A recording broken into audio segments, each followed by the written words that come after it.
Akkam jirtu fayyaa keessanii barnoota ani amma qabadhee jiru mata duree lamadha. Innis ni jalqabaa akkaataa itti daa'imman dafanii akka rafan gochuu dandeenyuu fi lammaffaa immoo umurii kamii yookaan yoomii eegallee daa'imman tiraasii yookaan boraatii fayyadamanii akka rafan gochuu dandeenya yookaan eeyyamuu dandeenya kan jedhudha. Mee akka armaan gadiitti hordofaa. Akkuma suuraa irratti argaa jirtan kana daa'imman waggaa jalqabaa sa'a dheeraa rafu. Naannoo ji'a tokko hanga sa'a 17 rafu guyyaatti. Naannoo ji'a 6 hanga naannoo sa'a 15 rafu. Akkasumas immoo naannoo waggaa tokko guyyaatti yookaan sa'a 24 keessatti hanga sa'aatii 14 rafu. Kana yeroo darbe barnoota biraa irratti bal'inaan kaaseen ture. Kanaafuu waggaa jalqaba daa'imman sa'a dheeraa rafu waan ta'eef yeroo sa'a dheeraa rafan kana immoo amma rafanii amma ka'u continuously rafanii walitti fufinsaan mitan rafan sa'a muraasa rafanii gidduutti ka'u jechuudha. Mee akkamittiin akka daa'imman akka dafanii rafan gochuu dandeenya kan jedhu akka armaan gadiitti ilaalaa. Hirribni daa'immanii akka kan nama guddaa miti. Sababni isaas namni guddaan yoo baay'ee dadhabee yookaan yoo ijoollee dadhabee galee sirriitti rafa. Haa ta'u malee daa'imman immoo yoo dadhaban hirribni isaanii jalaa jeeqama waan ta'eef hirriba boqonnaa hin qabne rafu. Daa'imman kan isaan sirriitti rafan yoo hin dadhabnedha. Kanaaf osoo isaan baay'ee dadhabanii yookaan hirribni isaanii dhufee bo'anii hin jeeqamin raffisuun barbaachisaadha jechuudha. Waggaa jalqabaa sa'a dheeraa waan rafaniif.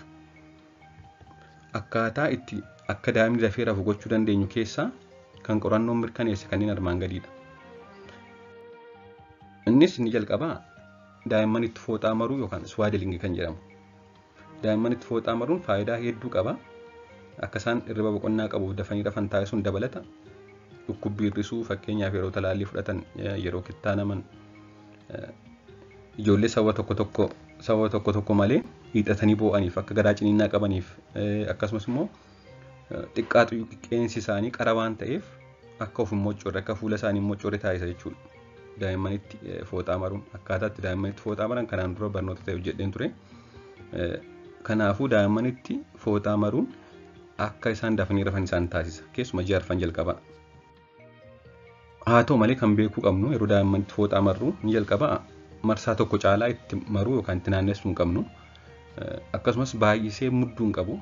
Baay'isee walitti yoo isaan qabe socho'uu isaan dhowwaa kun immoo isaan jeeqa. Akkasumas yeroo daa'immanitti fooxaa marru dugdaan qofa ciibsuu qabna. Garaan gaggalagashinee ciibsuu hin qabnu jechuudha. Akkasumas immoo yeroo isaan ofirra gaggalagaluu eegalan naannoo ji'a 3-4 sanaa booda kana fayyadamuu hin qabnu. Osoo fooxaa kana keessa jiranii yoo gadi asii achi gaggalagalan deebisanii yookaan deebi'anii bakka isaanitti deebi'uun itti cima waan ta'eef yeroo isaan oliif gadi gaggalagaluutti kaan dhiisuu qabna jechuudha naannoo ji'a 4. Inni lammaffaan haadha buddeenaa afaan kaa'udha.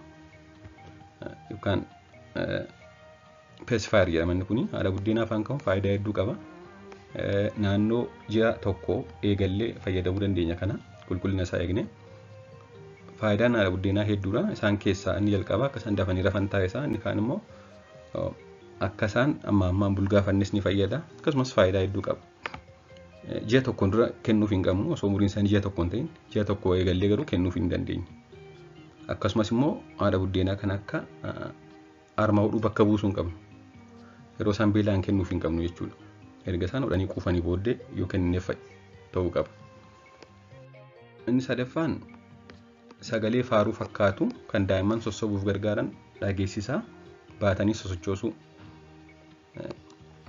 Kana maatiin keenya hedduu itti fayyadamu asiif achi sosochoosaa sagalee faaruu fakkaatu kan daa'imman raffisu jedhan dhageessisaa shururuu jedha akka isaan rafan taasisu jechuudha. Inni arfaffaa fi dafanii akka isaan rafan taasisu hunduma isaanii caalaa akka isaan dafanii rafan kan taasisu kana arfaffaa kana. Fuulaa xaa'u yookaan hooksuu fi akkuma suuraa irratti argaa jirtan kana naannoo maddii isaanii, naannoo adda isaanii, naannoo ija isaanii haala suuraa irratti argamu kanaan yeroo isaan hirribni isaanii dhufuuf jedhu baala kanaan hooksineef immediately dafanii rafu jechuudha. Inni kun qorannoon hedduun isa kanatti sekeendii muraasa keessatti akka isaan rafan taasisa jedhama. Kanaafuu yeroo isaan rafuu fedhan ofirra ciibsine yookaan sireerra ciibsine haala kanaan fuula isaanii hooksuufiin akka isaan dafanii rafan taasisa. Mata dureen koo inni lammaffaan yoomii kamanii yookaan yoomii eegalanii daa'imman boraatii yookaan tiraasii fayyadamuu qabu kan jedhudha. maatiin tokko tokko naannoo umurii ji'a tokko ji'a lamaayyuu mataa daa'immanii dura uffata wayii kaa'anii akka mataan isaanii ol jedhu godhanii raffisu. Haa ta'u malee inni kun dogoggora jechuudha. Sababni isaas naannawaan marsaa mataa daa'immanii yeroo dhalatan kan laphee isaanii irra giddu galeessaan seentimeetira 2 caala. Head circumference chest circumference irra naannoo seentimeetira 2 caala jechuudha yeroo dhalatan. Kanaafuu mataan isaanii baay'ee guddaadha. Compared to chest circumference gaafa laphee isaanii waliin ilaallu. Kanaaf maal godhaa ofuma isaa yoo tiraasii jalan kaa'iin mataan isaanii guddaa waan ta'eef morma isaanii gara fuulduraatti akka inni jedhu taasisa. Naannoo waggaa tokko immoo mataa fi circumference mataa fi kan laphee wal qixa ta'a jechuudha. Waggaa 2 booda garuu kan laphee kan mataa caalaa deema. Kanaaf egaa naannoo waggaa tokko hanga waggaa 2tti mataa daa'immanii irra uffata xiqqoo yaa ta'u kaa'uun akka mataan kun caalmaatti fuulduratti dhufee mormi isaanii gaddabu godha waan ta'eef isaan hudhuu danda'a yookaan akka isaan qilleensa fudhan rakkisuu danda'a jechuudha. Sababni isaas mataan isaanii guddaa waan ta'eef compared to their chest.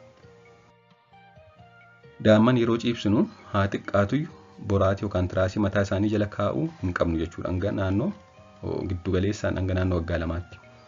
Keessumaa hanga waggaa 1f ji'a 6tti garuu yookaan hanga ji'a 18tti mataa isaanii irra uffatuma xiqqoo kaa'uun akka isaan ukkaamaman yookaan qilleensa fudhachuu akka isaan hin dandeenye gochuu mala waan ta'eef kana gochuun gaarii miti jechuudha. Haa ta'u malee umurii waggaa 2 booda daa'imni ammas yoo feene ta'e waggaa 2 booda hin barbaachisu. Haa ta'u malee daa'imni hin barbaade yookaan mucaan hin barbaade taanaan waggaa 2 booda yoo ijoollee sana gammachiise yoo isaanitti tola ta'e yoo boraatii fayyadamuu jaallataniiru ta'e akka isaan fayyadaman eeyyamuu ni dandeenya jechuudha. Haa ta'u malee waggaa 2 dura fayyadamuun miidhaa malee faayidaa hin qabu.